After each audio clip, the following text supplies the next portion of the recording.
वसंत व्याख्यानमालेचे अध्यक्ष श्री रोहित टिळक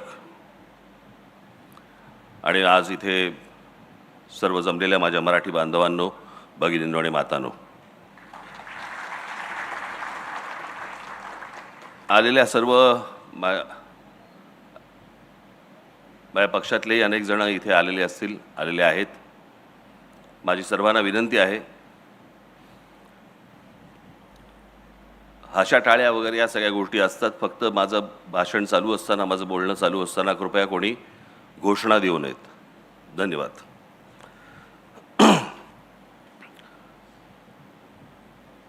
वसंत व्याख्यानमालेमधलं मला आठवतंय त्याप्रमाणे माझं हे दुसरं व्याख्यान.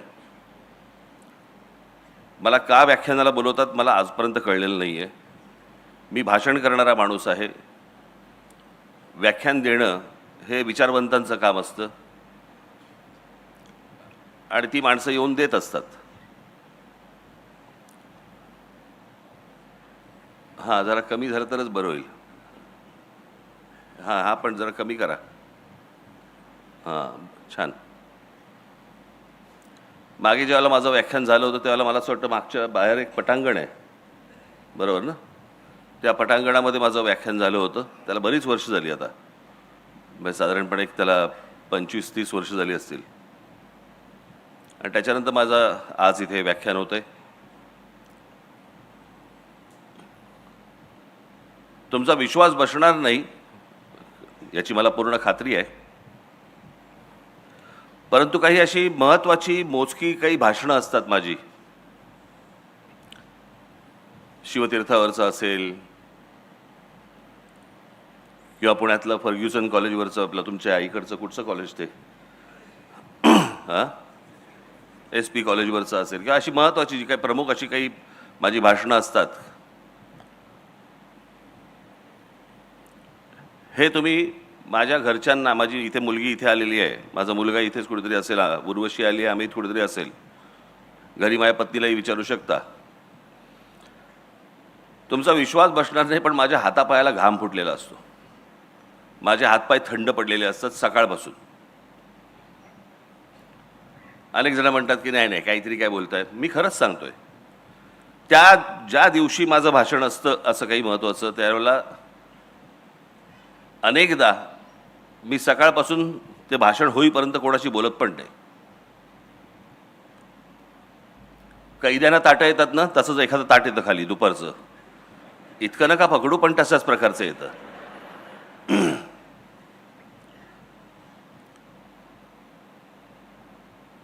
आणि का आज माझी ही अवस्था का आहे याचं कारण, मी भाषण करणारा माणूस आहे. मला व्याख्यान एका विषयामध्ये, व्याख्यान हे एका विषयाशी संबंधित तुम्हाला बोलायचं असतं.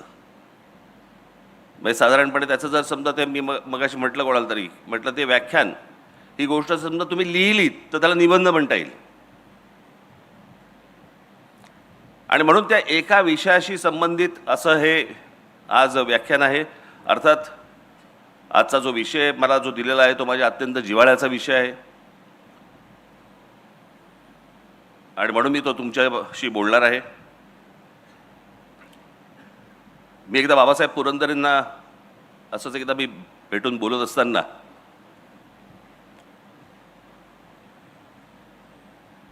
शिवछत्रपतींच्या इतिहासामधनं बाबासाहेबांनी आत्तापर्यंत महाराष्ट्राला काय सांगितलं. मी म्हटलं, बाबासाहेब, शिवछत्रपतींचा इतिहास आपण वाचत आलो. सण सणावळीसाठी म्हणून वाचायचा नसतो इतिहास. कोण कधी जन्माला आलं, कोण कधी गेलं, ज्यांना लक्षात ठेवायचं त्यांनी लक्षात ठेवावं. आपण त्यातनं बोध काय घेतोय.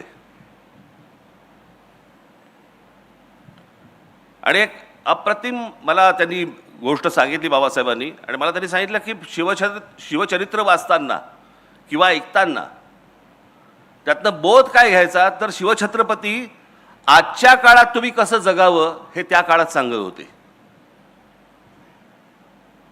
आज आपण ज्या काळामध्ये जगतो आहोत त्या काळामध्ये कसं जगलं पाहिजे हे जर समजा शिवछत्रपतींचा इतिहास वाचला तर त्यांच्या प्रत्येक गोष्टीतनं आपण काय वाचतो. आपण आग्र्याहून सुटका वाचतो, अफजल खानाचा वध वाचतो, शाहिस्तेखानाची बोटं छाटली ती वाचतो, सिद्धी जोहरचा वेढा तोडून महाराज कसे आले ते बघतो. परंतु या 50 वर्षामध्ये, आयुष्याच्या 50 वर्षामध्ये त्या माणसाने आपल्याला काय सांगितलं, आपल्याला काय शिकवलं, महाराष्ट्राने ह्याच्या पुढे कसं जगलं पाहिजे, कसं राहिलं पाहिजे, कसं वागलं पाहिजे.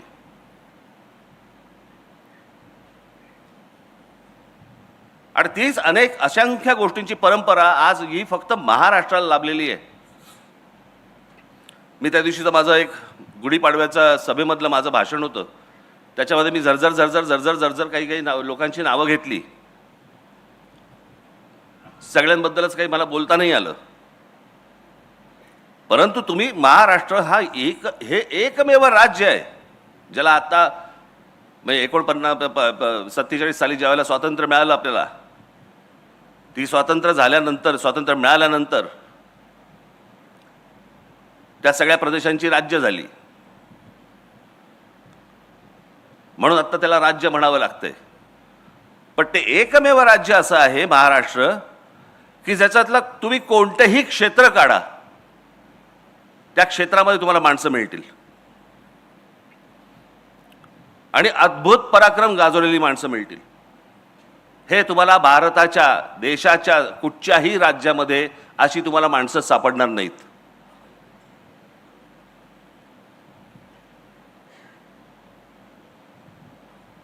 म्हणून मी आज तुमच्या समोर इथे मी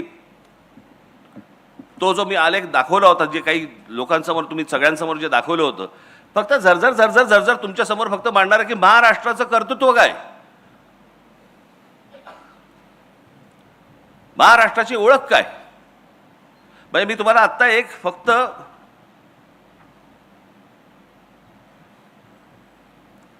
फक्त गोष्ट तुम्हाला मी वाचून दाखवतो. हा साधारणपणे त्याचा मराठीत भावार्थ आहे. हा फक्त भावार्थ आहे, तेवढा भावार्थ म्हणून तुम्ही फक्त बघितलं पाहिजे त्याच्याकडे. हे साधारणपणे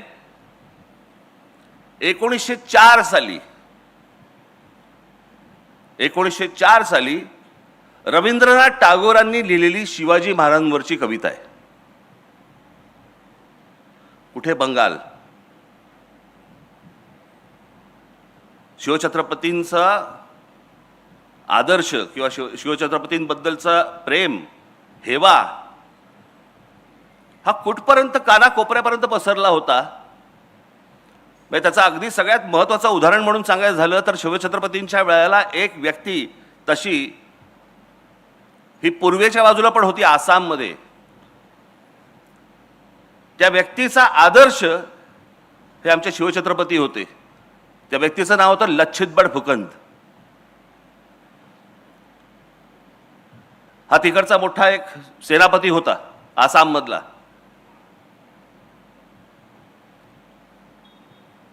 या सर्व लोकांना शिवछत्रपती माहिती आहेत, महाराष्ट्राला नाही कळले. ती टागोरांची फक्त मी तुम्हाला भावार्थ फक्त वाचून दाखवतो, तुमच्या लक्षात येईल. त्याला काही कवितेचं असं स्वरूप नाहीये.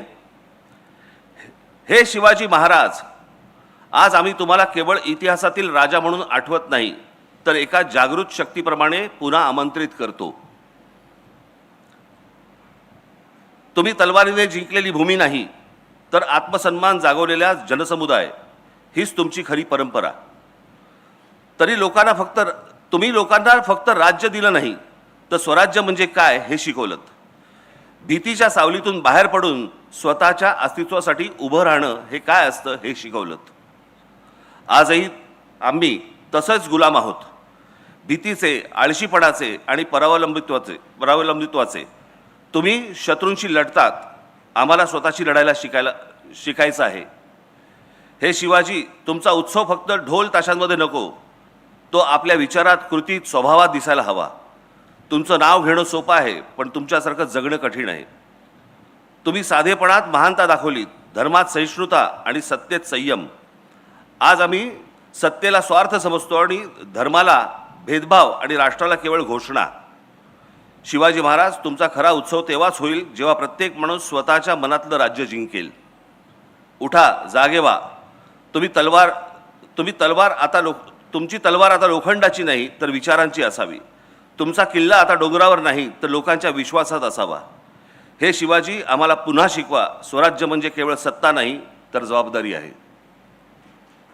हे रवींद्रनाथ टागोरांनी तेव्हा 1904 साली लिहून ठेवलेली गोष्ट आहे, जी आम्हाला अजून समजत नाहीये. आपल्याकडची संत परंपरा महाराष्ट्राची कुठेही तुम्हाला सापडणार नाही. कोणत्याही राज्यात तुम्हाला अशा प्रकारचे संत सापडणार नाही ज्यांनी या संपूर्ण या भागाची, या राज्याची, ज्याला आता राज्य म्हणतो आपण, परंतु या संपूर्ण भागाची संपूर्ण वैचारिक मशागत केली. सर्वांना जातीपातीपासून दूर लोटलं, त्यातले भेदभाव सगळे काढून टाकले. आज नुसती आपण फक्त माणसं फक्त बघूया, नुसती माणसं फक्त बघूया. लावा.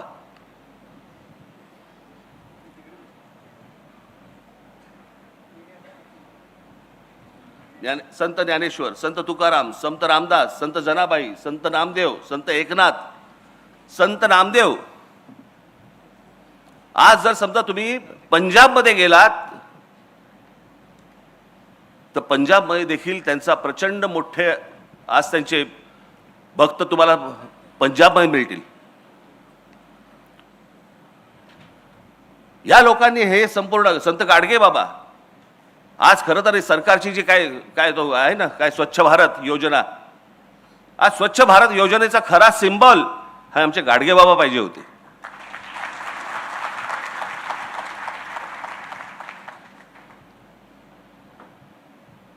कधीतरी एकदा तुम्ही आपल्या पुस्तकांमध्ये डोकावा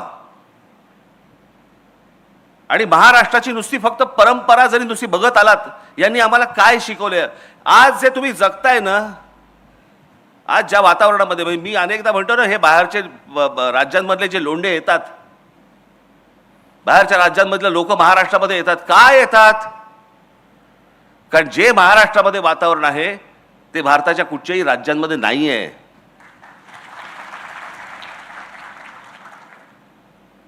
आज या महाराष्ट्रामधल्या, आज मुंबईसारख्या ठिकाणी, पुण्यासारख्या ठिकाणी, नागपूरसारख्या ठिकाणी आज मुली, महिला आज बसने जात असतात, कितीही वाजता रस्त्याने फिरत असतात. आज ह्या महाराष्ट्रामधला माणूस कधी त्यांना आज वेड्या वाकड्या नजरेने बघणार नाही, कधी त्यांना हात लावणार नाही, कधी छेडछाड करणार नाही.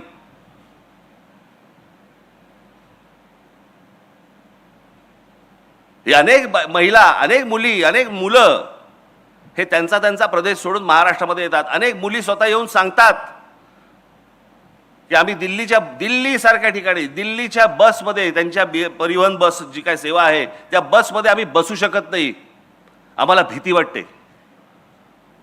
7 नंतर दिल्लीसारख्या ठिकाणी, देशाची राजधानी, 7 नंतर आम्हाला फिरायला भीती वाटते.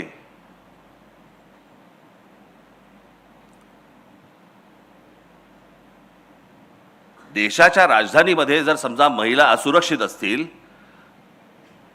आणि त्या सर्वांना आज सगळेजण, आज तुम्ही मुंबईमध्ये बघा, हरभजन सिंग पासून सगळेजण आज मुंबईत स्थायिक झालेत.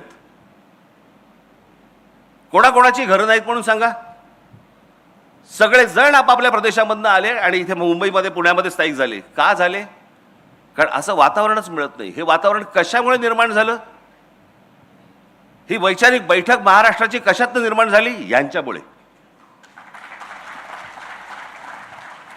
अशी असंख्य माणसं आहेत.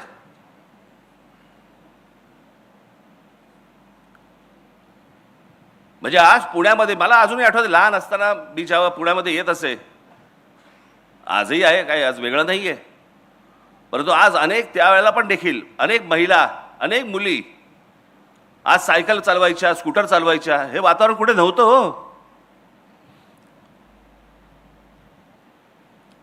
हा मोकळेपणा आला कुठून? हा मोकळेपणा महाराष्ट्राचा स्थायी भाव होता. महाराष्ट्रामध्ये आज महिला मोकळेपणाने फिरू शकतात, वागू शकतात, बाहेर जाऊ शकतात. या सगळ्या लोकांची जो घडवला ना महाराष्ट्र, याच्यातनं आज आपण हे सगळं बघतो आहोत.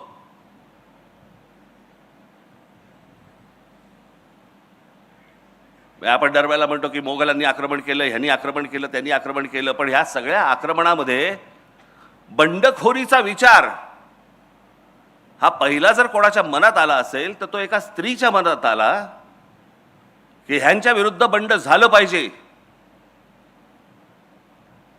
माझ्या भूमीवरती माझं राज्य असलं पाहिजे, आणि माझ्या भूमीवरचं माझं राज्य, तिथून तो शब्द आला स्वराज्य. तो एका बंडखोर एका मुलीमध्ये आला जिने आपल्या वडिलांना सांगायचा प्रयत्न केला, त्यानंतर आपल्या नवऱ्याला सांगायचा प्रयत्न केला, त्यांनी तो प्रयत्न केला देखील. ते आमच्या जिजाऊ साहेब. शहाजीराजांनी बंड केलं, फसलं, आणि मग ती संपूर्ण गोष्ट आपल्या मुलाकडनं करून घेतली. त्यालाही नशीब लागतं, त्याचा मुलगा जन्माला यायला लागतो.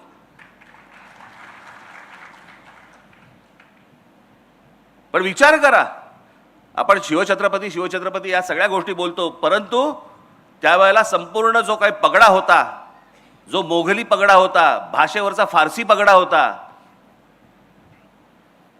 आमच्या शिवछत्रपतींनी सांगितलं मराठी शब्दकोश काढा. फारसी जो आपल्यावरचा परिणाम आहे तो सगळा घालवा. संस्कृत ही महाराजांची अत्यंत आवडती भाषा होती, आणि मराठी शब्दकोश निर्माण करण्याचं सगळ्यात मोठं काम हे शिवछत्रपतींनी केलं. त्यावेळेला आम्ही नुसतेच फक्त छत्रपती शिवाजी महाराज की जय आम्ही फक्त घोषणा देणार, पण आपण भाषा कशी बोलतो आहोत, आपण काय बोलतो आहोत, कसं बोलतो आहोत, आज लक्ष आहे का या गोष्टींकडे आपलं?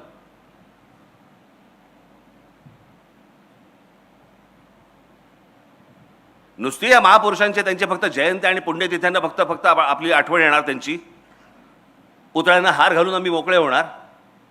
त्यांनी काय सांगितलं हे आपण संपूर्णपणे विसरलेलो आहोत, आणि म्हणून आज महाराष्ट्राची ही अवस्था आहे.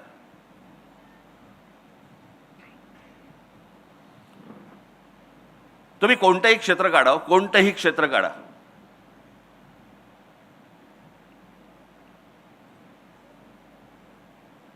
आज शिवछत्रपतींच्या नंतर संपूर्ण साम्राज्याचा सगळा कुठपर्यंत पसरवलं ते पेशव्यांनी पसरवलं, मराठा साम्राज्याने पसरवलं. काय केलं? शिवछत्रपतींचा विचार पसरवला. तो शिवछत्रपतींचा विचार कुठून कुठपर्यंत पसरवला? जवळपास 125 वर्ष या संपूर्ण हिंद प्रांतावरती मराठ्यांचं राज्य होतं. आज ज्याला आपण भारत म्हणतोय ना, या भारतामध्ये अनेक आहेत. बंगाल आहे, पंजाब आहे, तामिळनाडू आहे, गुजरात आहे, अनेक आहेत. परंतु महाराष्ट्र हा एकमेव आहे ज्यांनी संपूर्ण या भूमीवरती राज्य केलं 125 वर्ष, आणि याच्यातनं नंतर फक्त ब्रिटिश आले, पण या देशातला कोणी नाही उभा राहिला. जे ब्रिटिश आले ते मराठा साम्राज्य बाजूला काढून पुढे आले. तोपर्यंत मराठा साम्राज्य होतं. आम्ही विसरून गेलो आम्ही कोण होतो, आम्ही कोण आहोत,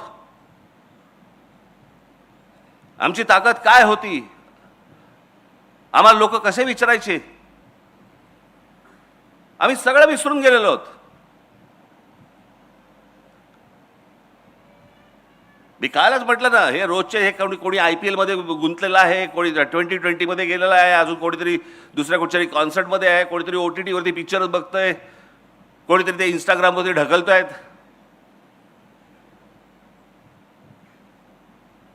मूळ गोष्टींकडे आमचं दुर्लक्ष झालं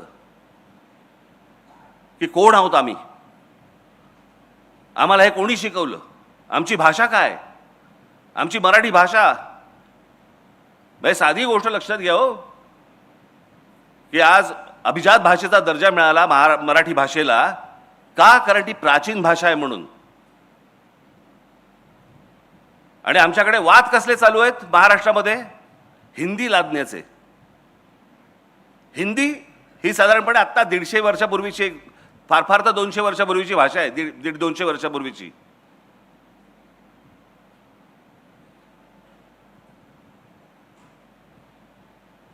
त्याच्यात आम्ही गुंतलेलो आहोत. म्हणजे उद्या हिंदी भाषेला जर समजा अभिजात भाषेचा दर्जा मिळायचा असेल ना, अजून 1000 वर्ष आहेत.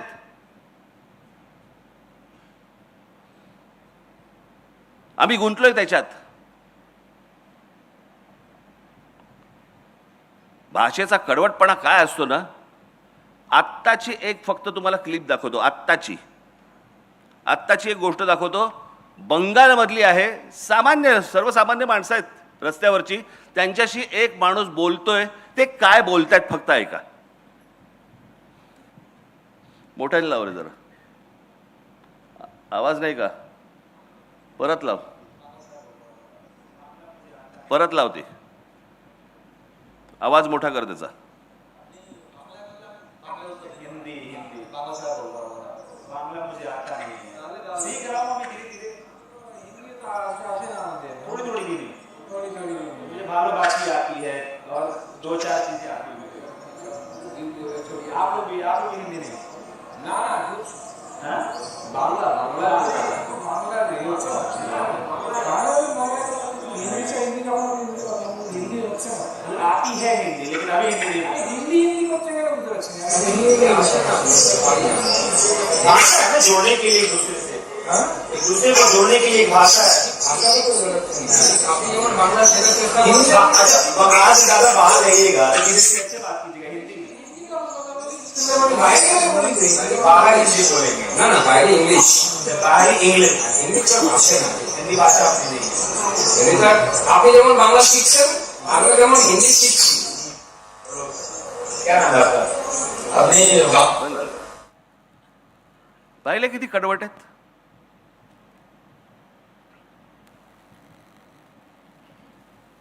तुम्ही जोपर्यंत कडवट राहणार नाही, तुम्ही जोपर्यंत कडवट होणार नाही, तोपर्यंत ह्या गोष्टी अशाच होत राहणार.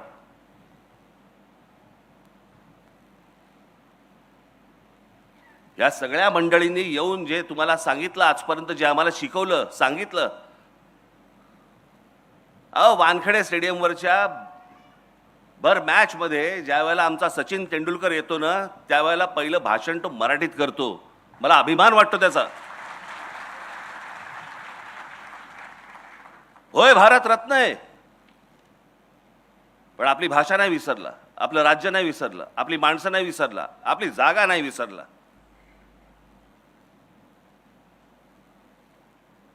आणि आमची लोक, इतरचे लोक येतात, त्यांच्याशी भांडताना पण हिंदीत भांडतात. बरं, तुला येत पण नाही हिंदी.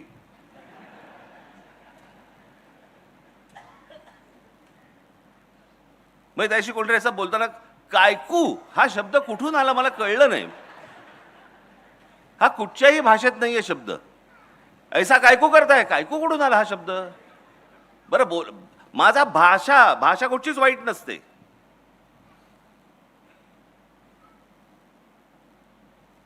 आपण मार खातोय ह्याच गोष्टीने की आम्हाला कोणी काय सांगितलं, आम्हाला कोणी काय शिकवलं.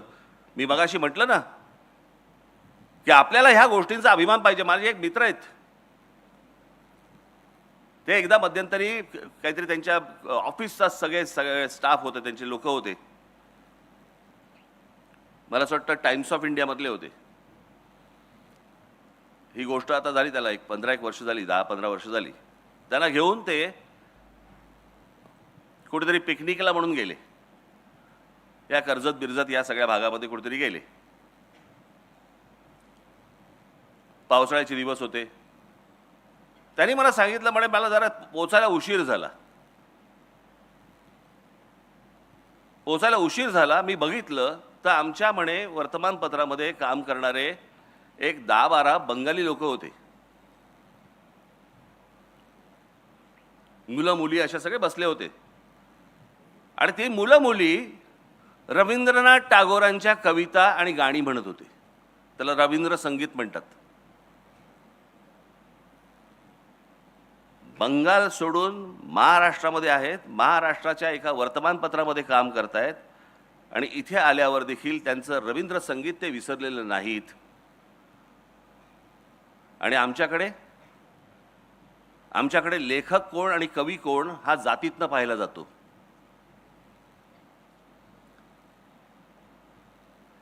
तुम्ही मराठी म्हणून एकत्र कधी येऊच नाहीत याचा पूर्णपणे बंदोबस्त केलेला आहे तुमचा, पूर्णपणे बंदोबस्त केलेला आहे.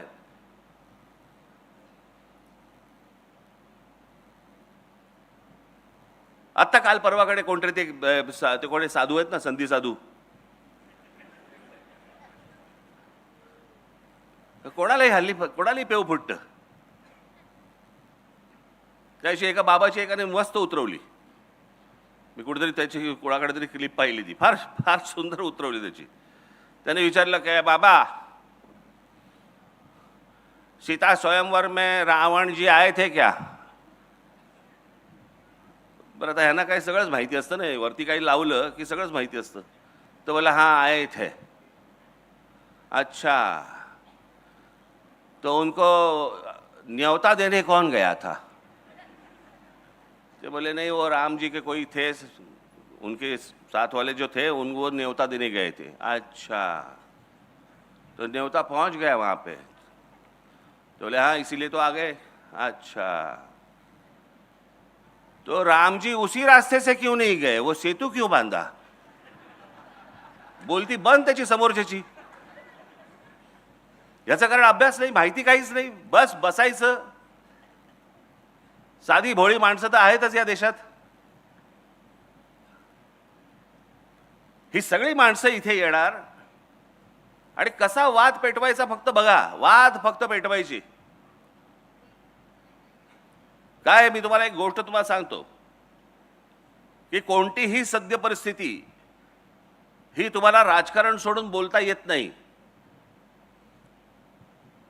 आज हा कोणावरती तरी बाबा राजकारणाच्या वरती बोलणार आहे वगैरे अशातला असेल ते येतच त्याच्यामध्ये. परंतु हे सगळं वाटोळं जे झालेलं आहे, या सगळ्या वाटोळ्याला कारणीभूत फक्त महाराष्ट्रातले राजकारणी आहेत, दुसरं कोणी नाही. नाही तर हिंमतच नाही होणार हो. आज जो महाराष्ट्रामधला जो प्रश्न, आज तो काय, तो रिक्षा भिक्षांचा काय, मराठी बोललं पाहिजे वगैरेचा जो विषय आलाय, हिंमत कशी होते मला जरा सांगा. नाही मराठी बोलणार. तुमच्या राज्यात येऊन तुम्हाला ते सांगतायत की नाही मराठी बोलणार आम्ही, आणि त्याच्यावरती आमचे मंत्री त्यांना सांगतायत बरं बरं ठीक आहे, 4 महिने अजून घ्या, मराठी शिका. हिंमत नाही तुमची? लायसन्सच रद्द करा. हेच बाकीच्या राज्यात काय होईल? हेच तामिळनाडूमध्ये जर समजा ते बोलले नाही बोलत जा तामिळ, काय होईल मला जरा सांगा तिकडे. पंजाबमध्ये गेले आणि बोलले नाही येत पंजाबी, आम्हाला नाही बोलायचं पंजाबी, काय होईल तिकडे. गुजरातमध्ये गेले आणि बोलले नाही गुजराती बोलायचं आम्हाला, काय होईल त्या राज्यांमध्ये तिकडे. मराठी टिकवायची असेल तर ती वरपासून खालपर्यंत टिकवायला लागते. आणि आमच्या लोकांनी जे सांगितलं, आमची लोक जे सांगत आले, बोलत आले, तो महाराष्ट्राचा ठसा तो त्यांनी उमटवला ना. म्हणजे एक साधं उदाहरण तुम्हाला सांगतो. सी.डी. देशमुख, चिंतामणराव देशमुख, हा देश स्वतंत्र झाल्यानंतरचे आपल्या देशाचे पहिले फायनान्स मिनिस्टर. आधी कोण होते? रिझर्व्ह बँकेचे गव्हर्नर. भारत स्वतंत्र झाल्यानंतर ज्या नोटा छापल्या गेल्या, त्या नोटेवरचं पहिली स्वाक्षरी जी आहे नोटेवरची, ती चिंतामणराव देशमुखांची आहे, एका मराठी माणसाची आहे.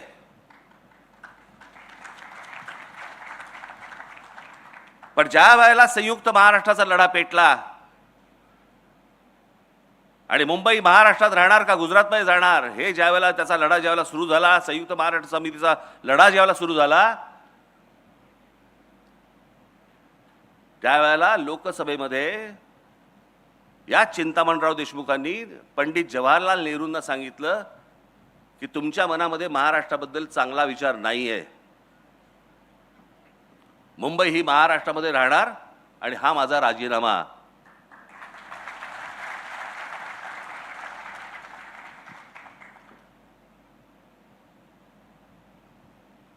तो माणूस IAS होता.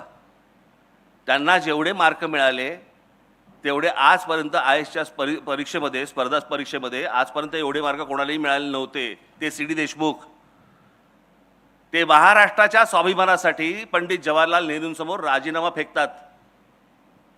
हा महाराष्ट्र. आणि आम्ही काय करतोय? आमचं लक्षच नाही महाराष्ट्राकडे. आमच्या देशामधला एकमेव खेळाडू, महाराष्ट्राचा एकमेव खेळाडू सचिन तेंडुलकर, ज्याला भारतरत्न मिळालं, एकमेव खेळाडू आहे.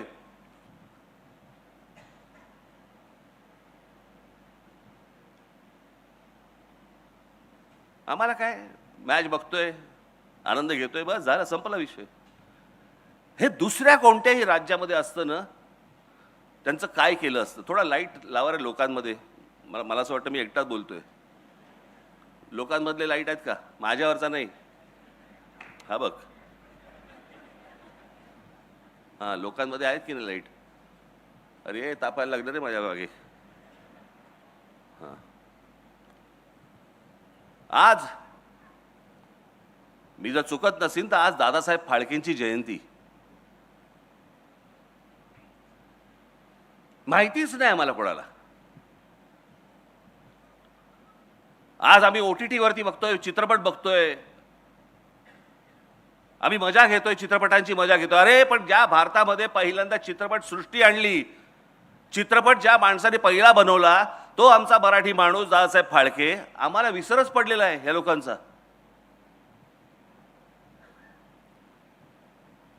बाई सत्यजित रे यांना ऑस्करचा लाईफ टाईम अचिव्हमेंट अवॉर्ड मिळाला. ऑस्करचा लाईफ टाईम अचिव्हमेंट अवॉर्ड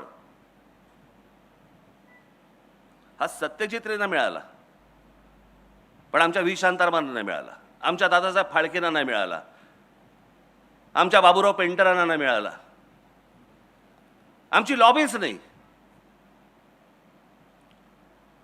आमच्या राज्यकर्त्यांना, आमच्या पुढाऱ्यांना वाटलं पाहिजे की आमची माणसं आम्ही मोठी केली पाहिजेत. काही नाही, निरुत्साह.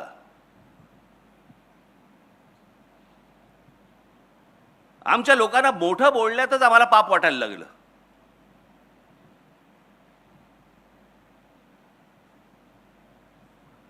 तुम्ही सायन्स अँड टेक्नॉलॉजी घ्या, त्यात मराठी माणसं आहेत.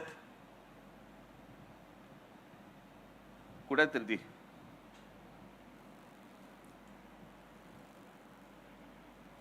गोवारीकर आहेत, माशेलकर आहेत,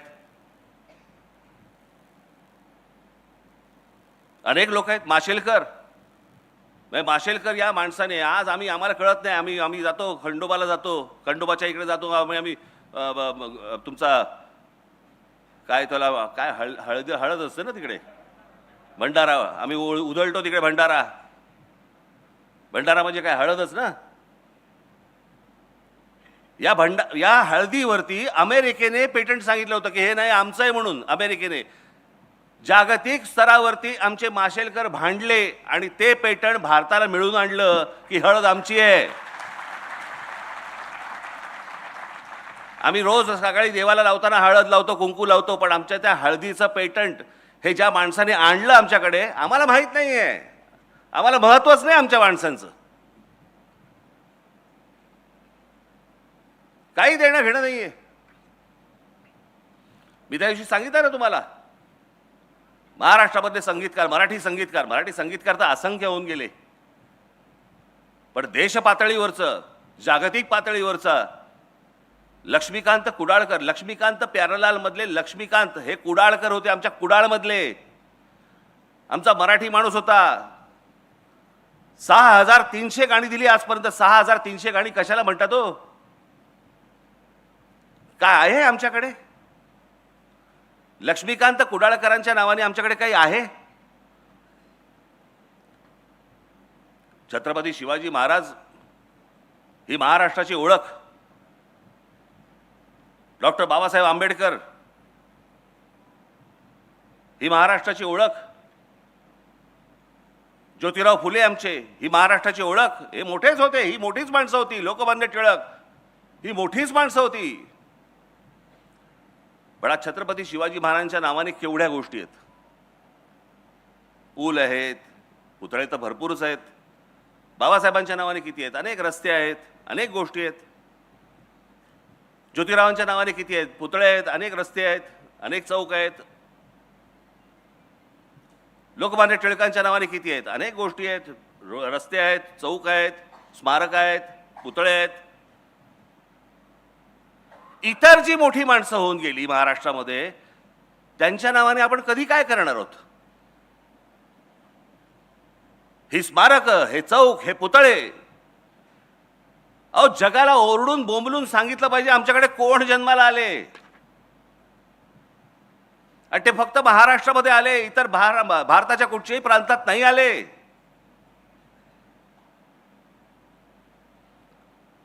काँग्रेसची स्थापना याच महाराष्ट्रात झाली.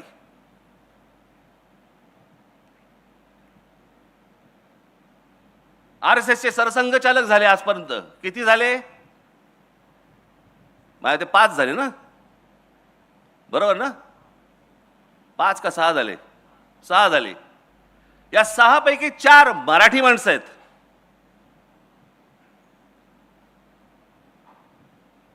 म्हणजे या देशामध्ये सर्वात मोठे जे काही पक्ष किंवा संघटना ज्या काही उभ्या राहिल्या, आपण त्याच्याकडे ह्या पक्षाचा आहे, आपण तो त्या पक्षाचा आहे. अरे महाराष्ट्रातला आहे हे आपण का विसरतोय.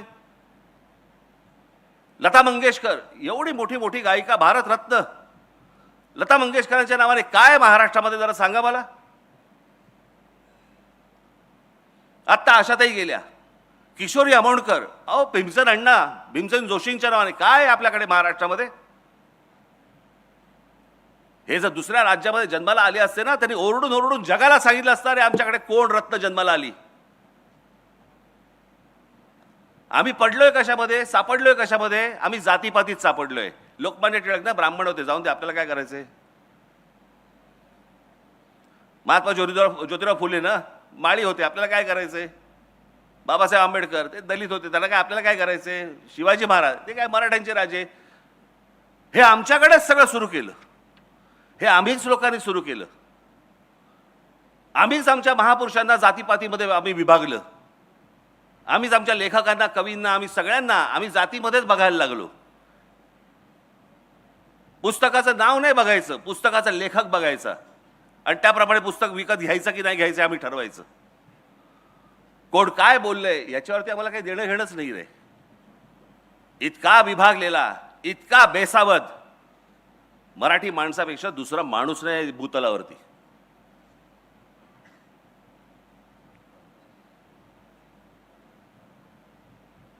माझ्या मनातला जो महाराष्ट्र आपण ज्याला म्हणतो, अहो महाराष्ट्र दरवेळेला बोलताना आम्ही आमचा महाराष्ट्र स्वाभिमानी आहे म्हणजे काय.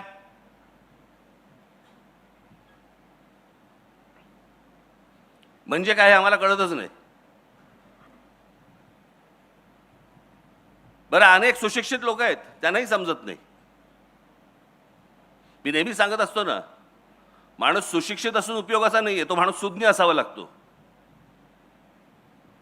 ते मध्यंतरी काय ते झालं ना, ते काय सिंदूर काय ते युद्ध काय ते झालं सगळं, आणि मग सगळे जण सुरू झाले कराची ले लिया, इस्लामाबाद ले लिया, आणि काय अजून काय घेतलं, लाहोर ले लिया. साला म्हटलं हे घेऊन करायचं काय याचं. समजा उद्या लाहोर घेतलं तर लाहोरमध्ये सत्ता कोणाची. बाकी सगळं पाकिस्तानचं, मध्ये लाहोर फक्त भारताची. असं कसं होऊ शकतं. काही थापा मारतात आणि आमचे लोक टाळे वाजवतात. घेतलं बरं का एकदाच लाहोर, जणू का हात सोडून आला होता तिकडनं. काही माहिती नाही, कशाचा कशाला काही पत्ता नाहीये. आपल्याच जगामध्ये, आपल्याच विश्वामध्ये दंगलेले असतात, रमलेले असतात. जा एकदा बाहेरच्या राज्यांमध्ये बघा, दुसऱ्या भाषांमध्ये कधी दुकानाच्या पाट्या तरी लागतात का बघा. आज महाराष्ट्रामध्ये अनेक ठिकाणी, आज भाईंदर बिंदर या ठाणा बिणा अनेक ठिकाणी आज गुजराती पाट्या लागत आहेत. पुण्यामध्ये गुजराती पाट्या लागत आहेत. माझा भाषेला विरोध नाहीये, भाषा तिकडे गुजरातमध्ये, भाषा कुठलीही चांगली, पण ते तिकडे त्या राज्यात ज्या राज्याची राजभाषा जी आहे त्याच भाषेमध्ये इकडचे बोर्ड लागणार, याच्यावरती आपण ठाम राहिलं पाहिजे. आणि मग माझ्या सहकाऱ्यांनी उद्या समजा काहीतरी केलं की लगेच आमचेच बोलणार. खरं तर मारायला नव्हतं पाहिजे. मग काय करायला पाहिजे होतं? आरती ओवाळायला पाहिजे होती त्याची. काय करायला पाहिजे होतं? सर्वात महत्वाची गोष्ट कोणती? यांची हिम्मत होते. या सगळ्या गोष्टी, आम्ही मराठी बोलणार नाही, तुमच्या राज्यात आम्ही गुजराती पाटी लावू, आम्ही तुमच्या राज्यात येऊन आम्ही मुंबईला बॉम्बे म्हणू. म्हणजे गंमत बघा, बॉम्बेचं मुंबई, खरं तर मुंबईच नाव आहे त्याचं, आणि मद्रासचं चेन्नई हे एकाच वेळेला झालंय. 96 साली का 97 साली. पण सगळे लोक बोलताना बरोबर चेन्नई बोलणार आणि इथे बोलताना बॉम्बे म्हणणार. हॉटेलची नावं बदललेली लक्षात राहतात रे. ओबेरॉयचं ट्रायडंट झालं की लगेच लक्षात राहते यांच्या. नाही ट्रायडंटला जायचंय. अरे पूर्वी ओबेरॉय होतं ना. नाही आता ट्रायडंट झालं. मग मुंबई झालेलं लक्षात राहत नाही. बरं, तो आमचा भावनेचा विषय आहे. तिथे 7 आयलंड्स होती, बेटं होती. त्या 7 बेटांवरती फक्त एक मंदिर होतं, ते मुंबा देवीचं मंदिर होतं. आणि मराठी माणूस देवीला आई म्हणतो. तो तिथे जाताना कुठे चाललास? मुंबईला चाललो, मुंबईचं दर्शन घ्यायला चाललो. याच्यातनं ते मुंबई हे नाव आलं.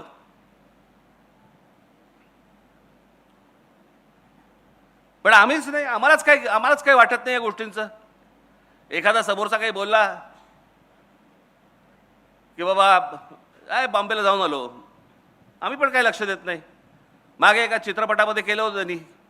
चित्रपटामध्ये बॉम्बे बॉम्बे बॉम्बे उल्लेख होता. मला कळलं. म्हटलं जर नाही काढलं तर बांबू बांबू बांबू एवढंच फक्त लक्षात ठेव.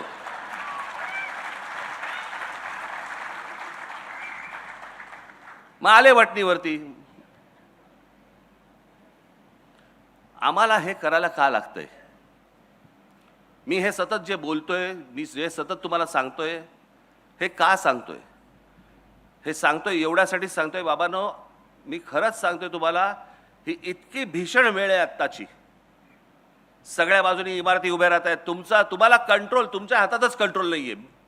सगळ्या उद्योगपतींनी, बिल्डरांनी, सगळ्यांनी ताबा घेतलेला आहे. तुम्ही कोण आहात, काय आहात, कसे राहणार आहात, कसे जगणार आहात, कुठून फिरणार आहात, काय, ह्याच्याशी त्यांना काही कर्तव्य नाहीये.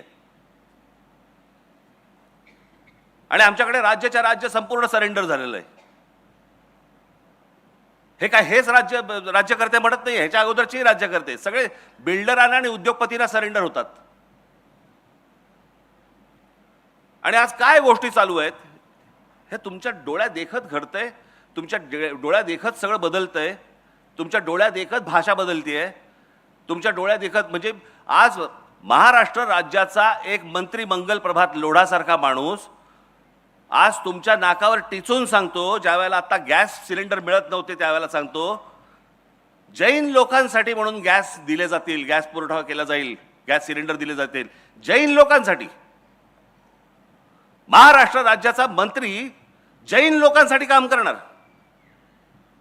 महाराष्ट्र राज्यासाठी काम करायला पाहिजे हे सोडून ह्यांची हिंमत कशी होते? याची हिंमत एवढ्यासाठी होते कारण तुम्ही अंगावर जात नाही. आणि आम्ही अंगावरती गेल्यानंतर तुम्ही बोलता हे कशाला अंगावर जात आहेत. पण हे त्याशिवाय होणार नाही. मला या विषयामध्ये बोलण्यासारख्या असंख्य अनेक गोष्टी आहेत, परंतु या सगळ्या गोष्टींना एक कुठेतरी राजकीय किनार आहे म्हणून मला ह्या व्यासपीठावर मांडायची नाहीये. नजीकच्या काळात ज्याला भाषण करीन त्याला टराटरा फाडून ठेवीन, पण आज नको. माझी तुम्हाला विनंती आहे की महाराष्ट्र काय होता, महाराष्ट्र काय आहे हे एकदा तुम्ही जरा वाचा, समजून घ्या. ही माणसं कोण होती? मी फक्त तुम्हाला एक झरझर फक्त तुमच्या समोर फक्त दाखवून घेतो तुम्हाला, म्हणजे तुमच्या लक्षात येईल की आपण काय गमावलंय, खरं तर काय कमावलं होतं. दाखव. महाराज मगाशी सांगितलंच तुम्हाला यांच्याबद्दल काय, मी काय सांगणार. जा पुढे. संभाजीराजांबद्दल जा पुढे. बाळाजी विश्वनाथ पेशवे, पहिले बाजीराव पेशवे, अहिल्याबाई होळकर, तात्या टोपे, हे सगळे आम्ही पुस्तकात बघितलेत, वाचले, लक्षात नाही, आम्हाला माहितीच नाही. झाशीची राणी लक्ष्मीबाई. मी एक गंमत सांगतो तुम्हाला. माझे एक मित्र आहेत, आता जाऊ देत, ते सोडून द्या. हा इथे आपला इथे काय हो, जा पुढे, मागे जा जरा. हा लक्ष्मीबाईंचा पुतळा. हा इथे पुतळा आहे नाही का? हा, बालगंधर्वच्या इकडे. मी गाडी चालवत होतो, माझ्या बाजूला बसले होते. तर मी म्हटलं, असं बघितलं, म्हटलं काय लक्ष्मीबाईंचा पुतळा केलाय, सुंदर केलाय ना? हो हो, छान केला. झाशीच्या राणींसारखा पण दिसतो ना? मी बोललोच नाही पुढे. मी पुढचा प्रवास मी सहज नुसतं न बोलताच आलो. मी म्हटलं जाऊ दे, मरू द्यायला काय समजून सांगणार.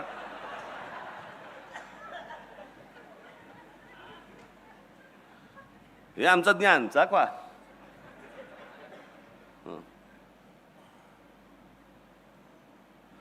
एक मिनिट मागे जा. हे भाऊ लक्ष्मण अजिंक्य हे आपल्याला माहिती नसतील, परंतु मुंबईतला भाऊचा धक्का यांनी बांधला. जिथे कोकणामध्ये येणाऱ्या सगळ्या बोटी ज्या यायच्या त्यांच्यासाठी जो धक्का बांधला गेला. हे जे सांगतात ना मराठी माणसाचं कॉन्ट्रीब्युशन काय, पुढे जा. नाना जगन्नाथ शंकर शेठ. मी फक्त तुमचं त्यांचं वक्तव्य वाचून दाखवतो मला. जगन्नाथ शंकर शेठ. शिक्षण, वाहतूक आणि संस्था उभ्या करत त्यांनी मुंबईला केवळ व्यापार केंद्र न ठेवता विचारांचं महानगर बनवलं. यांचं सगळ्यात मोठे कॉन्ट्रीब्युशन ब्रिटिशांच्या बरोबरीने, म्हणजे माणसं आमची शिकली पाहिजेत, ब्रिटिशांचा काळ होता, त्यांना बरोबर घेऊन पण भारतासाठी, आपल्या माणसांसाठी त्यांनी शाळा कॉलेज उभी केली. कोणती? एल्फिन्स्टन कॉलेज यांच्यामुळे, विल्सन कॉलेज यांच्यामुळे, सर जे स्कूल ऑफ आर्ट यांच्यामुळे, ग्रँड मेडिकल यांच्यामुळे. हे या माणसामुळे झालेलं आहे. आम्हाला काही त्याचं पडलेलं नाही आहे. कोण नाना शंकर शेठ, कोण आहे ती माणसं, काही देणं घेणं नाही आम्हाला. जा पुढे. सीताराम खंडेराव वैद्य. सीताराम खंडेराव वैद्य तुम्ही ऐकाल ना, हे आर्किटेक्ट होते. म्हणजे मी तुम्हाला सांगतो, मी जिथे राहतो बरोबर त्याच्या मागच्या बाजूला यांचे मला असं वाटतं नातू राहत होते. नातू रमेश वैद्य म्हणून, बरं का. ह्यांनी काय केलं, हे आर्किटेक्ट असताना ह्यांनी काय केलंय, काय बांधलंय? तर सगळ्यात महत्त्वाची गोष्ट म्हणजे मुंबईचं ताजमहाल हॉटेलचे आर्किटेक्ट. पश्चिम रेल्वेचं जे मुख्यालय आहे मुंबईचं, ते यांनी बांधलं. त्याच्यानंतर मुंबई महानगरपालिकेमध्ये यांचा हात होता. त्याच्यानंतर छत्रपती शिवाजी टर्मिनस याचे पण ते आर्किटेक्ट होते. आपल्याला वाटतं मराठी माणसांनी काय केले, सगळे इंग्रजांनी केले. आर्किटेक्ट हे होते. आम्हाला काही नाही देणं घेणं. पुढे जा. समाजकारण. ज्योतिरावांचं काय बोलायचं. सावित्री देवी, गोपाळहरी देशमुख, लोकहितवादी, गोविंद महादेव रानडे, लोकमान्य टिळक, आगरकर, महर्षी धोंडो केशव कर्वे. मी त्याशी माझ्या सभेमध्ये सांगितलं, आपल्या महाराष्ट्रामधले जवळपास 8 का 9 भारतरत्न आहेत. या 9 भारतरत्नांपैकी आत्ता 9वं मिळालं मला असं वाटतं ह्यांना, देशमुखांना. तोपर्यंत 8 होते. 8 कोण कोण होते? बावा काणे, धोंडो केशव कर्वे, विनोबा भावे, बाबासाहेब आंबेडकर, लता मंगेशकर, भीमसेन अण्णा जोशी, त्याच्यानंतर JRD टाटा, सचिन तेंडुलकर आणि आत्ता आपले देशमुख, नानाजी देशमुख. 9 जणांना भारतरत्न मिळालेली. या 9 जणांमधले 4 जण हे एकट्या दापोलीमधले आहेत. कोकणातल्या रत्नागिरी जिल्ह्यातल्या दापोलीमधले 4 जण आहेत. टाळ्या नका बाजू, कारण दापोलीलाही माहीत नाही. आणि माहिती असेल तरी हा ठीक आहे, आमच्याकडे होऊन गेले. आपल्याकडे काय, साधारणपणे मोठ्या माणसांचं फारसं कौतुक करू नये असं म्हणतात. कौतुक केल्याने माणसं चढतात, जरा चढून जातात. आता हे काय गेलेले आहेत, पण आमच्याकडे काही नाही त्या गोष्टींचं कौतुक. 4 माणसं म्हणजे त्यातले बाबासाहेबांचा फक्त जन्म हा इंदोरचा आहे, बाकी संपूर्ण बालपण सगळं जण हे सगळं दापोलीमध्ये गेलं. पण आमच्या महाराष्ट्राला ह्याचं काही कौतुक माहितीच नाही की पावा काणे कोण, महर्षी धोंडो केशव कर्वे कोण, विनोबा भावे यांची भूदान चळवळ माहिती आहे का तुम्हाला? आम्हाला काहीही माहित नाही. भूदान चळवळ विनोबा भावेंची, ज्यांनी श्रीमंतांकडच्या जमिनी त्यावेळेला घेतल्या आणि सरकारला दिल्या आणि त्या योग्य पद्धतीने वापरल्या गेल्या. किती एकर दिल्या? 40 लाख एकर. ती संपूर्ण जी पदयात्रा त्यांची जी झाली होती देशभर, त्या देशभर पदयात्रेमधनं, त्या भूदान चळवळीमधनं त्यांनी 40 लाख एकर जमीन श्रीमंतांकडनं काढून घेऊन सरकारला दिली. आणि आज जे या देशामध्ये अनेक जे उद्योग उभे राहिलेत किंवा जे सरकारी जागा ज्या आपल्याला दिसतात ना, त्याचं सगळ्यात मोठं श्रेय हे विनोबा भावेंचं आहे. काय भावेंना वाटत असेल आज की ज्या जमिनी मी काढून सरकारला दिल्या होत्या, तेच सरकार आज त्या जमिनी काढून त्या परत त्या श्रीमंतांकडे देतंय, परत त्या उद्योगधंदेवाल्यांकडे देत आहेत. काय वाटलं असेल, मी का आजपर्यंत एवढा देशभर चाललो आणि त्यातनं मला काय मिळालं? आम्हाला या लोकांचं काही वाटतच नाही आहे. लोकांचं पुढे जा.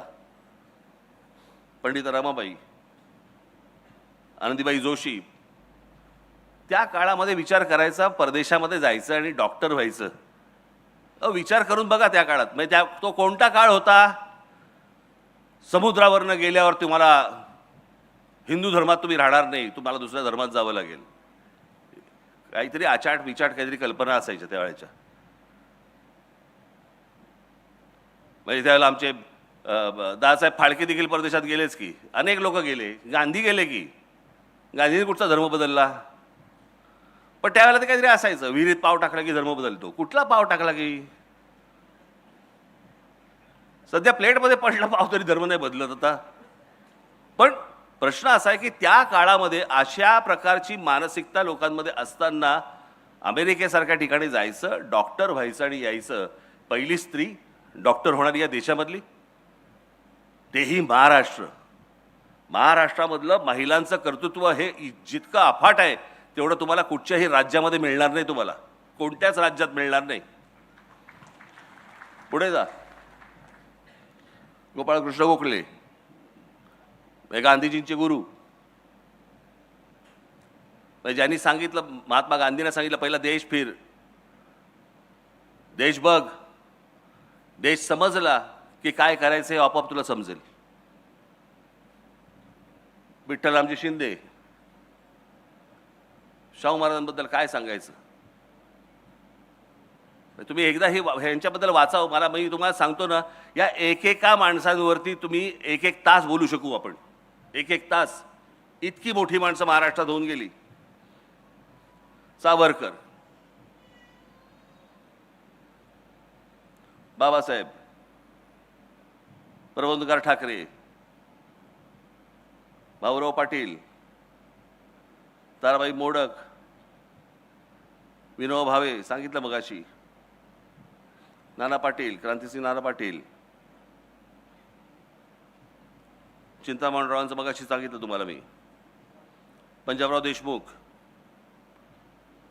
रामानंद तीर्थ. ही लक्षात ठेवा नावं आणि घरी जाऊन वाचा यांच्याबद्दल.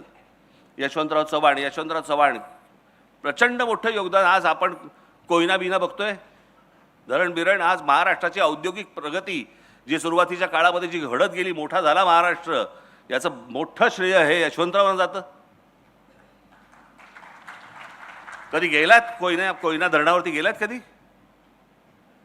गेलात? मी गेलोय. पोच नसते ना, किंवा आपण कधी कुठची गोष्ट बोलली पाहिजे ह्याची माहिती नसते ना, अशा लोकांबरोबर गेलो तुम्ही. तिथे एक मोठी लिफ्ट होती, मोठी लिफ्ट होती. त्या लिफ्टमध्ये मला ते घेऊन गेले. बरं ती लिफ्ट इतकी हळू होती, साधारणपणे 40 लोक त्या लिफ्टमध्ये जाऊ शकतील एवढी लिफ्ट होती. इतकी हळू होती की खाली जाईपर्यंत दाढी वाढते की काय, या लेवलला इतकी हळू चालली होती. बरं ती जाताना खाली समोर भिंत, भिंत कसली भिंत, कोयना धरणाची भिंत, म्हणजे त्या साईडला पाणी, खाली चालली आहे. माझ्या बाजूला सगळे जे काय इंजिनियर होते उत्साहात, राज ठाकरे आलेत. मी आपला चाललोय त्यांच्यावर खाली. साहेब दिवसाला 100 भूकंप होता तिकडे. मी म्हटलं अहो हे बाहेर आल्यावरती सर्किट हाऊसवरती बोलता नाही का येणार आपल्याला, हे खाली जातानाची गोष्ट आहे का म्हटलं. कधी कुठची गोष्ट, पण तुम्ही कोयना धरण जरूर बघितलं पाहिजे. त्याचा पहिला टप्पा, दुसरा टप्पा, तिसरा टप्पा, जिकडे आज वीज निर्मिती होते ती जाऊन बघा. तुम्हाला मी पहिल्यांदा जेव्हा गेलो तेव्हा मला असं वाटलं जेम्स बॉन्डचा सेट आहे की काय. तुम्ही जाऊन फक्त बघा, कोयना धरण सहज जाऊन बघा की आपल्याकडे काय काय गोष्टी झाल्या त्या. माननीय बाळासाहेब ठाकरे, काय बोलायचं यांच्याबद्दल. संयुक्त महाराष्ट्र झाल्यानंतर, संयुक्त महाराष्ट्र समिती फुटल्यानंतर मराठी माणसांना एकत्र आणून संघटना बांधणारा हा माणूस, या देशामध्ये, संपूर्ण देशात हिंदूंना हिंदू म्हणून मतदान करायला लावणारा हा देशातला पहिला माणूस.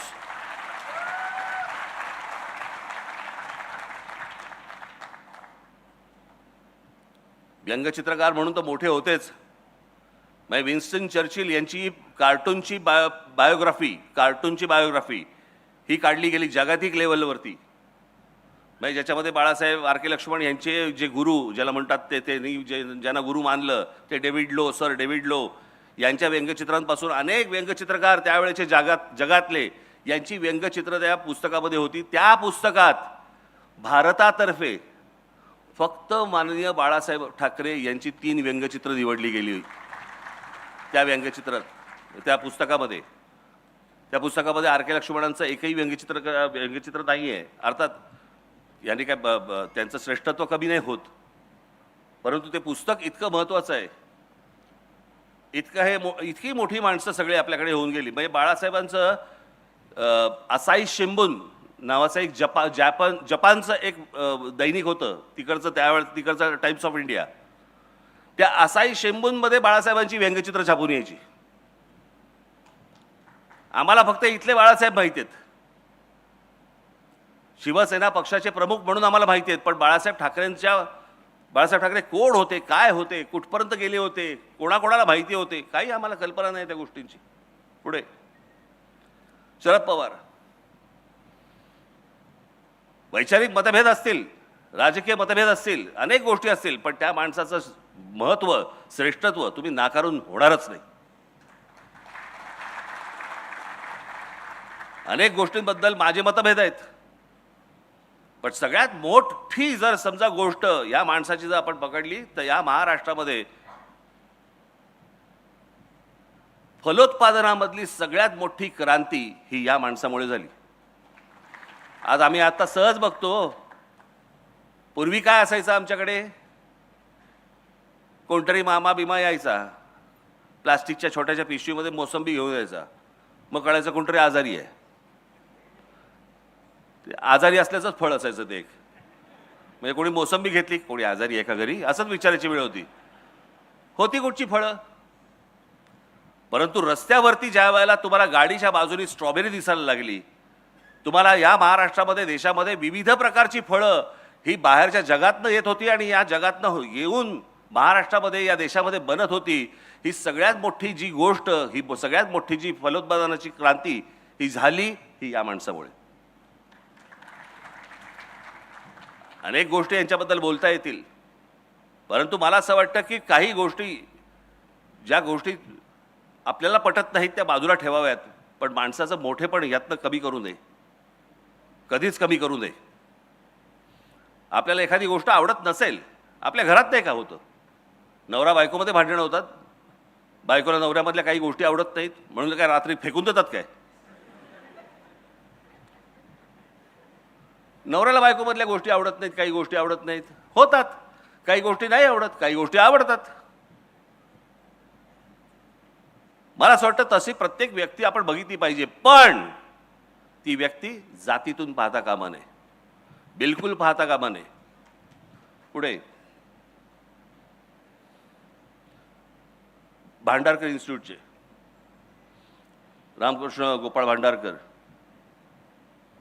पांडुरंग वामन काणे, हे कृपा करून, मी माझ्याकडे ते आहे, याच्यात खूप वेळ जाईल म्हणून मी वाचत नाही आहे.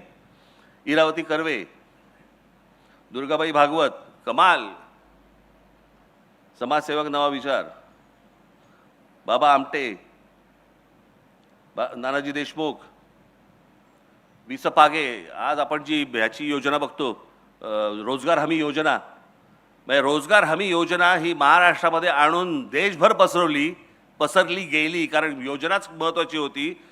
ती रोजगार हमी योजना आणण्याचं सगळ्यात मोठं काम हे विस पागेंचं आहे. अमित दलवाई, हे मगाशी सांगितले मी, ते पुढे घे, हे सगळे सांगितले मी. श्रीपाद अमृत डांगे, कम्युनिस्ट पक्षाची स्थापना जिकडे झाली त्यातल्या सगळ्यात महत्त्वाची व्यक्ती ज्या कम्युनिस्ट पक्षातली ही श्रीपाद अमृत डांगे. मी यांना भाषण करताना स्वतः बघितलेलं आहे, ऐकलेलं आहे. शिवसेनेच्या पहिल्या अधिवेशनाला प्रमुख पाहुणे हे श्रीपाद अमृत डांगे होते. त्यांना मी त्यावेळेला कितवीत होतो, मी त्यावेळेला साधारणपणे 9वीत वगैरे असेल, 9वी 10वीत वगैरे असेल, 8वी 9वीत असेल. त्यावेळेला असा स्टेजच्या बाजूला उभं राहून मी डांगेंना भाषण करताना ऐकलंय. अप्रतिम वक्ता. ही जी संपूर्ण ज्याला आपण म्हणतो ना कामगार चळवळ ही निर्माण करणारी ही सगळी मोठी माणसं. शेतकरी कामगार पक्ष, त्याची स्थापना 1946 सालची स्थापना आहे शेतकरी कामगार पक्षाची. त्याच्या 1 वर्ष नंतर स्वातंत्र्य मिळालंय. एक मोठ्या संघटना, मोठा पक्ष. शंकरराव मोरे, कांशीराम यांची बसपाच ना, बसपा ही इथे खडकीला स्थापन झाली आहे, पुण्यात, उत्तर प्रदेशमध्ये नाही. पुढचं राजकारण उत्तर प्रदेशचं केलं, परंतु स्थापना त्यांनी बसपाची ही तिकडे केली आहे, बामसेफची. मायावती बामसेफची.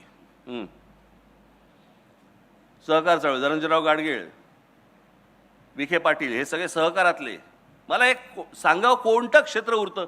पुढे पुढे जा. तात्यासाहेब कोरे, इतिहासकार, विका राजवाडे, सरदेसाई, शेजवलकर, बेंद्रे, बाबासाहेब पुरंदरे, रणजित देसाई, गजाननराव मेहेंदळे, बिचारे आत्ताच गेले, विज्ञान, गोवारीकर, नाराळीकर, माशेलकर, भाटकर, पत्रकारिता, बाळशास्त्री जांभेकर, वेलकर. हे वेलकर, एक मिनिट थांबा, हे महत्त्वाचे आहेत. हे वेलकर इंग्रजांच्या त्यावेळेला, त्या काळामध्ये या मराठी माणसाने एका इंग्रज माणसाबरोबर मिळून एक इंग्रजी दैनिक स्थापन केलं. त्या दैनिकाचं नाव होतं बॉम्बे हेराल्ड. ती जी कंपनी स्थापन झाली, ती कंपनी नंतर ब्रिटिशांनी नंतर तिकडे विकत घेतली. त्यांनी काय ते बेनेट कोलमन यांनी विकत घेतली. तो आजचा टाइम्स ऑफ इंडिया. पण ती निर्मिती केली एका मराठी माणसाने. आम्हाला माहितीच नाही, जाऊ देत. कृष्णाजी प्रभाकर खाडीलकर हे केसरीमध्ये लिहायचे, नंतर स्वतःचं वर्तमानपत्र उभं केलं, नवाकाळ. आचार्य यात्रा यांच्याबद्दल काय बोलायचं. पांडुरंग सदाशिव खानखोजेंबद्दल मी तुम्हाला वाचून दाखवतो मुद्दामून.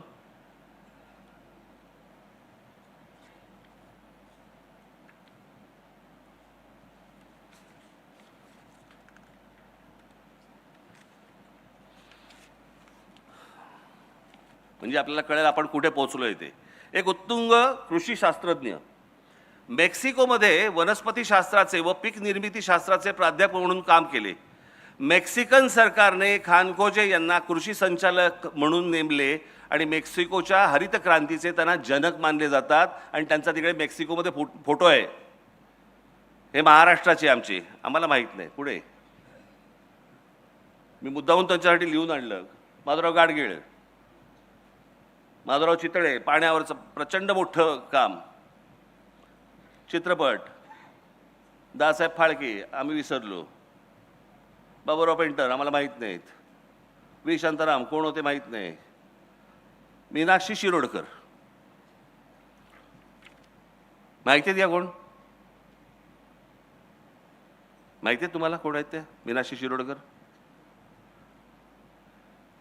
त्यांची पुतणी कोण पाहिजे? कोण नात कोण? शिल्पा शिरोडकरची आजी. आता कळलं? मी मगाशी म्हटलं ना तुम्हाला की महाराष्ट्रामधल्या स्त्रिया ह्या क्रांतिकारक स्त्रिया आहेत. या क्रांतिकारक स्त्रियांमध्ये ह्यांचं नाव खूप महत्त्वाचं आहे. या तर होत्याच, म्हणजे मोठ्या हिरोईन तर होत्याच, परंतु मी जर चुकत नसीन तर मला असं वाटतं त्यावेळेला आचार्य यात्रेंच्या ब्रह्मचारी या नावाच्या चित्रपटामध्ये ह्या पहिल्या भारतीय स्त्री आहेत ज्यांनी स्विमसूट घातला होता. स्विमसूट, स्विमिंग करण्याचा जो ड्रेस असतो ना तो घालणारी कॅमेरा समोरची पहिली स्त्री. हे फक्त महाराष्ट्रात घडू शकतं. आणि महाराष्ट्रामध्ये शिव शिव शिव शिव असं करणारे नव्हते लोक. आपल्याकडे आता सगळं सुरू झालंय. तिकडे नको बघू, तिकडे नको बघू, मी बघतो. तू नको बघू. अरे तू नको बघू, तू का बघतो मग?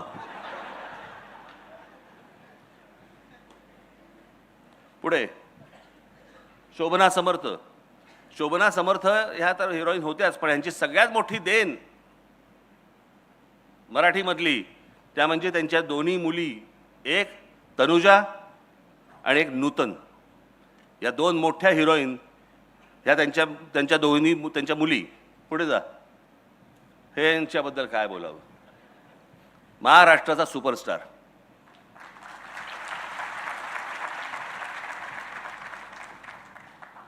पण आमच्याकडेच नाकं बुरडणारी जास्ती. आता वाटेल ते बघतील त्या इंस्टाग्रामवरती, पण दादा कोंडके म्हटल्यानंतर नाही नाही फार अश्लील बोलायचे. अश्लील सध्या जे काय OTT प्लॅटफॉर्मवरती जे सुरू आहे सगळ्या चित्रपटांमध्ये आणि मालिकांमध्ये ते काय आहे?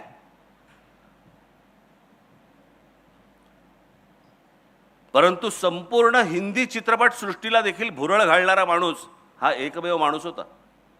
मी स्वतः बघितलेलं आहे. मी तुम्हाला सांगतो, आमच्या बांद्र्याच्या कला मंदिरमध्ये एकदा मी त्यांचा चित्रपट पाहायला गेलो होतो. आणि पुढे तो बॉक्स होता.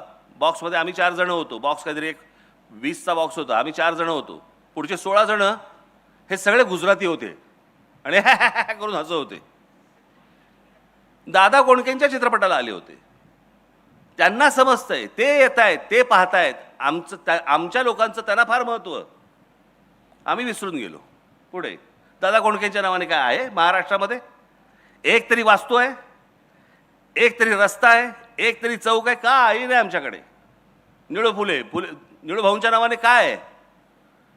एक कुठेतरी एका रेस्टॉरंटमध्ये मी बघितलं, एक आमच्या जवळचे आहेत त्यांच्याकडे विचारांकडे ते निळू भाऊ एका झोपाळ्यावरती बसले, त्यांच्या रेस्टॉरंटमध्ये त्यांनी ठेवले. ते पुसतात त्यांना. पण निळू भाऊंच्या नावाने काय? काही नाही आमच्याकडे. नूतन. पुढे जा, पुढे जा. आशुतोष गोवारीकर, पहिला मराठी माणूस ज्याचा चित्रपट ऑस्कर नॉमिनेशन त्याला मिळालं. Oscar nomination. एक दिग्दर्शक, मराठी दिग्दर्शक. आम्ही विसरून गेलो. पुढे पुढे संगीतकार श्रीरामचंद्र, केवढा मोठा संगीतकार होऊन गेला. आमच्याकडे शिवाजी पार्कला एक कोपरा आहे, कोपरा, श्रीरामचंद्र चौक. अहो आमच्याकडे मुंबईला मोहम्मद रफींच्या नावाने चौक आहे. मोहम्मद रफी, म्हणजे मोहम्मद रफींच्या गाणी आजही सगळेजण ऐकतात. त्यांचे जगामध्ये इतके मोठे त्यांचे ऐकणारी लोक त्याचे आहेत, फॉलोअर्स आहेत. आम्हाला काही त्याचं नाही. आम्ही आमच्या फक्त तिकडे बांधून ठेवलं एक चौक, मोहम्मद रफी चौक. पुढे कुडाळकरांचं सांगितलं मगाशी. हे सगळे संगीत मैफिल आपल्याकडची, एवढे सगळे संगीतकार आपल्याकडे होऊन गेले.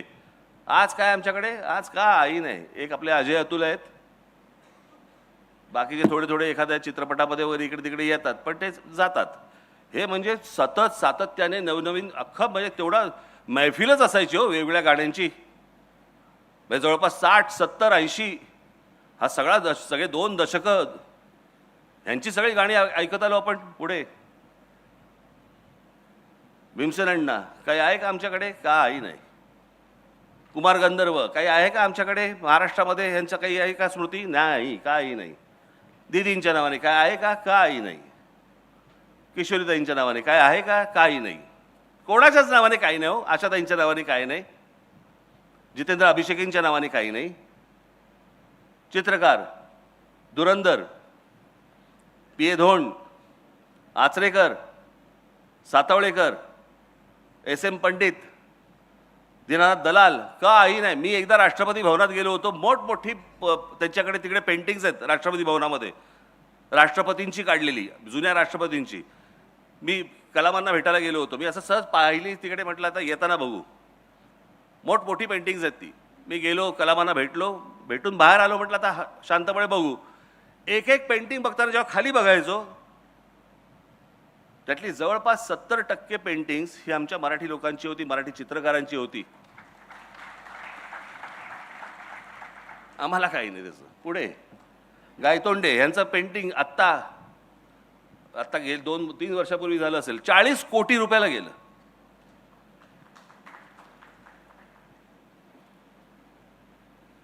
बाबूराव सडवेलकर, रवी परांजपे इथे आमच्याकडे पुण्यामध्येच प्रचंड मोठा माणूस, प्रचंड मोठा चित्रकार. सदाशिवराव साठे, आम्हाला माहितीच नाही साठे कोण.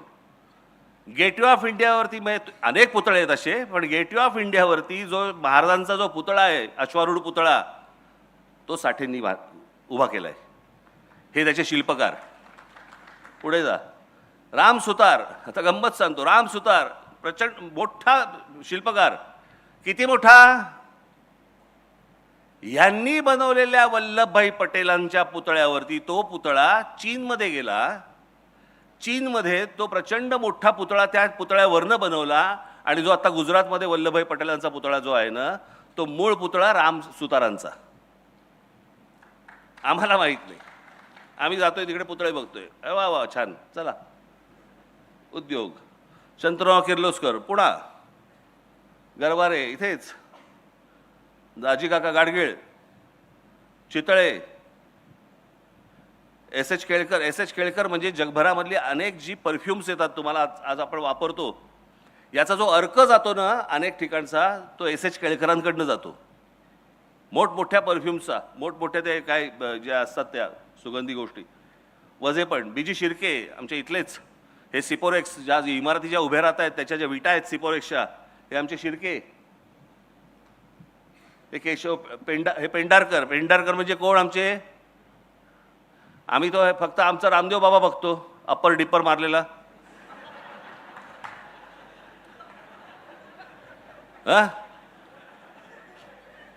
ते ट्रकवाले येतात ना अप्पर डिपर मारतात, एक अप्पर एक डिपर चालू असतं त्याचं. हे विको वज्रदंतीचे मालक, जे आजपर्यंत आम्ही ऐकत आलो, वज्रदंती विको वज्रदंती, हे विको वज्रदंतीचे मालक. पुढे वासुदेव कोलटकर, कसले? मी मध्यंतरी एक माहिती आहे मुलाखत दिली होती, त्याच्यामध्ये मी सांगितलं होतं आमची ठाण्याची मिसळ मामलेदारची इतकी तिखट असते, ती इतकी तिखट असते की जेव्हा तुम्ही पैसे भरायला जाता त्याला एक माणूस पॅन्ट खाली करून कैलास जेवण लावून देतो.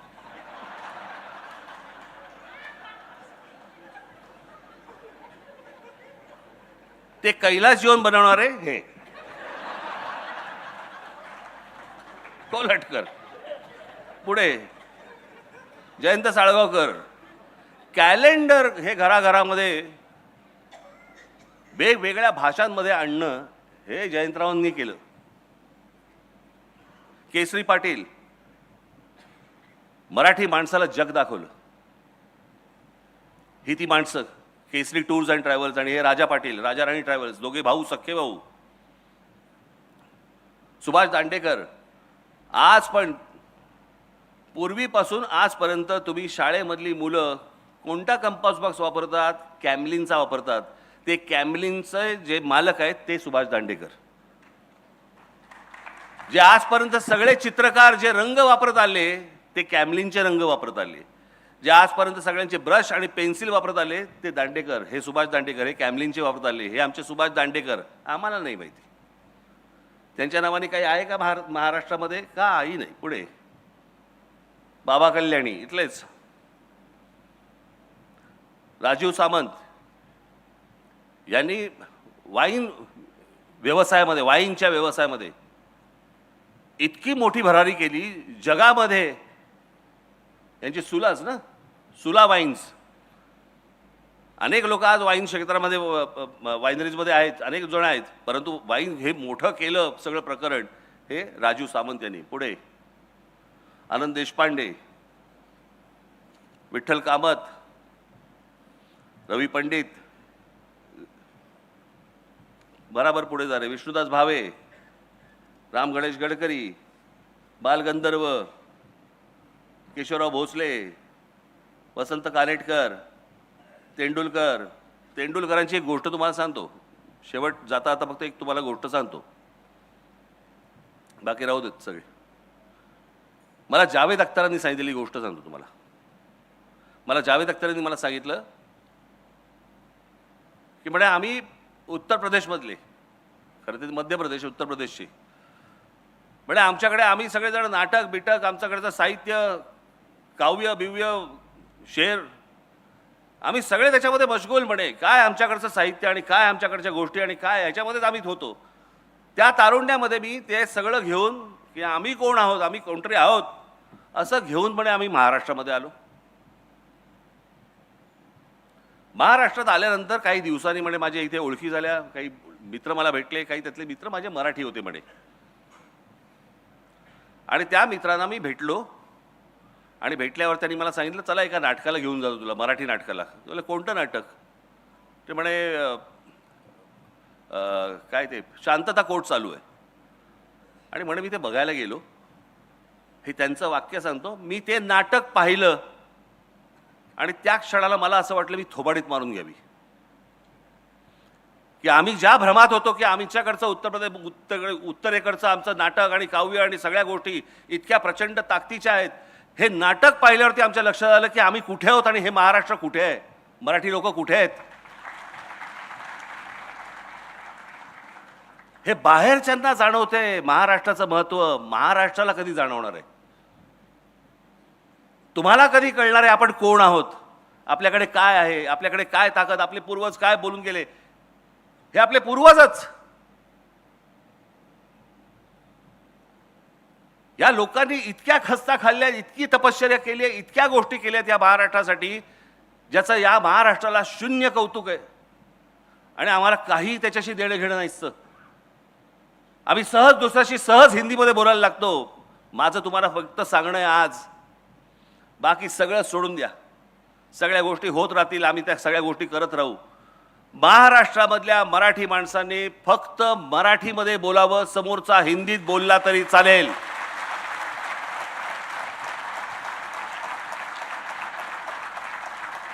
तुम्हाला भांडायचंय मराठीत भांडा, समोरचा हिंदीत भांडू देत, तुम्ही मराठीत भांडा. जे तुम्हाला व्यक्त करायचंय ते मराठीमध्ये व्यक्त करा. समोरचे झक मारत मराठीमध्ये बोलायला लागतील.